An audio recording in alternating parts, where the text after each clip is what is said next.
Career માટે સતત ચિંતિત રહેતા વિદ્યાર્થીઓ, વાલીઓ, તમે કરિયર કાઉન્સેલિંગ પાસે જાઓ છો ત્યારે તમારા બાળકને કરિયરમાં આગળ વધવા માટેના ત્યાંથી જે માર્ગદર્શન મળે છે, જ્યારે કરિયર કાઉન્સેલિંગ પાસે જવાનો તમે નિર્ણય કરો છો એ તમારે બાળકને આગળ વધારવા માટેનો હોય છે. પરંતુ હવે જ્યારે વિદ્યાર્થીના ડેવલપમેન્ટ માટે ખુદ રાજકોટના જ યુવાનો આજે આગે કદમ કરી અને એક સરસ મજાનું આયોજન કરીને આવ્યા છે, તો આપણે સીધી એમની સાથે જ વાત કરીશું. કરિયર કાઉન્સેલિંગ પાસે જવું એ પછીની વાત છે, પરંતુ એને ક્યાં કરિયરમાં આગળ વધવું છે, કઈ રીતે આગળ વધવું છે અને કઈ રીતનું આયોજન છે.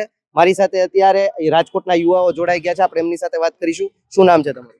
ડૉક્ટર હાર્દિક ગોહિલ, રાજકોટ અભ્યાસિકા મંડળનો કાર્યકર્તા છું.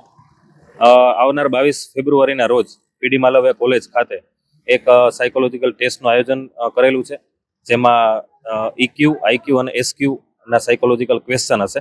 અને એ ક્વેશ્ચન ઉપરથી તેના મૂલ્યાંકન ઉપરથી વિદ્યાર્થીઓએ કેરિયરમાં કઈ રીતે આગળ વધવું જોઈએ, કઈ દિશામાં જવું જોઈએ એ ડિફાઇન થતું હોય છે. એ કાર્યક્રમ અભ્યાસિકા મંડળ દ્વારા આયોજિત કરવામાં આવ્યો છે. તો રાજકોટના તમામ વિદ્યાર્થીઓ જે 30 વર્ષથી નીચેના છે એ તમામને હું અપીલ કરું છું કે તે આ કાર્યક્રમમાં જોડાય. અને ત્યારબાદ 1 માર્ચના રોજ આ વિદ્યાર્થીઓને એમનું ફિઝિકલ ફોર્મમાં રિઝલ્ટ આપવામાં આવશે અને એ રિઝલ્ટ પરથી તેમને કયું કેરિયર સિલેક્ટ કરવું, તમે શેના માટે બનેલા છો, એના માટેનું માર્ગદર્શન આપવામાં આવશે. અભ્યાસિકા મંડળના જે કાર્યકર છે, બેન મારી સાથે જોડાઈ ગયા છે, એમની પાસેથી વિસ્તૃત થોડુંક સમજશું. આપની પાસે જે પેમ્પલેટ છે એ જરાક અમારી સ્ક્રીનમાં આપ બતાવવાનો પ્રયાસ કરશો. જી બિલકુલ, આપ આ પેમ્પલેટ જોઈ શકો છો. હાલ અત્યારે અહીંયા જે લખ્યું છે ક્યુઆર, જે આઈક્યુ, ઇક્યુ ને એસક્યુ, એની માટેનો જે આ ક્યુઆર છે, અને ખાસ તો કાર્યક્રમ શું છે, કઈ રીતના બાળકોને કરિયર કાઉન્સેલિંગમાં ઉપયોગી બનશે. શું નામ છે તમારું? વૈશાલીબેન ચાંદેગરા. હું અભ્યાસિકા મંડળ રાજકોટની કોર્ડિનેટર છું. અને અમે આ કાર્યક્રમ Shodh know your IQ, EQ અને એસક્યુ એ આગામી 22 ફેબ્રુઆરી 2026ના રોજ in collaboration with PD Malaviya college કરવા જઈ રહ્યા છે, કે જેનાથી વિદ્યાર્થીઓને પોતાની સાચી ક્ષમતા ખબર પડે અને આંતરિક શક્તિઓ ખબર પડે, જેથી એને કયા કરિયરમાં આગળ વધવું જોઈએ એના ડિસિઝન એ સરળતાથી લઈ શકે અને પોતાનું એક શ્રેષ્ઠ આપી શકે કોઈ પણ ફિલ્ડમાં. એના માટેની આ ટેસ્ટ છે.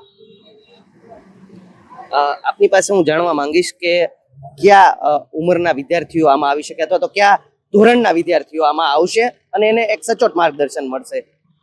30 વર્ષથી નીચેના કોઈ પણ વિદ્યાર્થીઓ આમાં રજીસ્ટર કરી શકે છે અને આ એક સેલ્ફ ડિસ્કવરી કાર્યક્રમ છે કે પોતાની ક્ષમતાઓને ઓળખી શકે 30 વર્ષના કોઈ પણ વિદ્યાર્થીઓ. મેં જેમ શરૂઆતમાં કહ્યું કે આજે સતત વાલીઓ અને વિદ્યાર્થી ચિંતિત રહેતા હોય છે પોતાના કરિયરને લઈને. અભ્યાસ હમણાં ધોરણ 10ની, ધોરણ 12ની બોર્ડ એક્ઝામ પણ આવવાની છે, ત્યારબાદ વિદ્યાર્થીને એમ કે હું આગળ કયા કોર્સ તરફ જાઉં, તો આ એને ખરેખર કેટલું ઉપયોગી બનશે? આ કાર્યક્રમ એને ખૂબ જ ઉપયોગી બનશે અને એવા હેતુ સાથે જ અમે આ કાર્યક્રમ કરી રહ્યા છે. કારણ કે ઘણીવાર જોવા મળે છે કે વાલીઓ પણ વિદ્યાર્થીઓના કરિયરને લઈને એટલા ચિંતિત હોય છે અને તે કોઈ કમર્શિયલ કરિયર કાઉન્સેલર પાસે જતા હોય છે કે જે હજારો રૂપિયા ફી લે છે. તો અમે આ 51 રૂપીસ જેવી નોમિનલ કમિટમેન્ટ ફીમાં અભ્યાસિકા મંડળ યુવાનોના ઘડતરનું કાર્ય કરી રહ્યું છે. તો એ યુવાનો માટે જ આ કાર્યક્રમ કરી રહ્યા છીએ. રાજકોટના વિદ્યાર્થીઓ અને વાલીઓને શું કહેશો, કઈ રીતના આપનો સંપર્ક કરે અને તારીખ? હા, રાજકોટના તમામ વિદ્યાર્થીઓએ વધુમાં વધુ આ કાર્યક્રમનો લાભ લેવો જોઈએ અને QR કોડ અને લિંક આપણે એને પ્રોવાઈડ કરીશું, જેથી એ રજીસ્ટ્રેશન કરી અને આમાં પાર્ટિસિપેટ કરી શકે. 22 ફેબ્રુઆરી 2026 અને રવિવારના રોજ 4 અલગ અલગ સ્લોટ છે. એ લોકો એની અનુકૂળતા મુજબ કોઈ પણ સ્લોટ સિલેક્ટ કરી શકે અને ત્યાં આવી અને એક્ઝામ આપી શકે છે. રાજકોટના વિદ્યાર્થીઓ માટે ઘર આંગણે એક સોનેરી તક છે. તમે કરિયર કાઉન્સેલિંગમાં જશો 100% જવું જોઈએ, પરંતુ તમારા ઘર આંગણે નહીવત ચાર્જમાં જો તમે આ એકવાર આમાં જશો તો તમને ખ્યાલ આવશે. પ્રથમ પગથિયું કહી શકાય કે અભ્યાસિકા મંડળ લઈને આવ્યું છે તમારા કરિયર કાઉન્સેલિંગ માટેનું. તો ચોક્કસથી આપ પણ આ મુલાકાત લેજો. પ્રતિપાલ સિજાલા, ફૂલચાપ ડિજિટલ, રાજકોટ.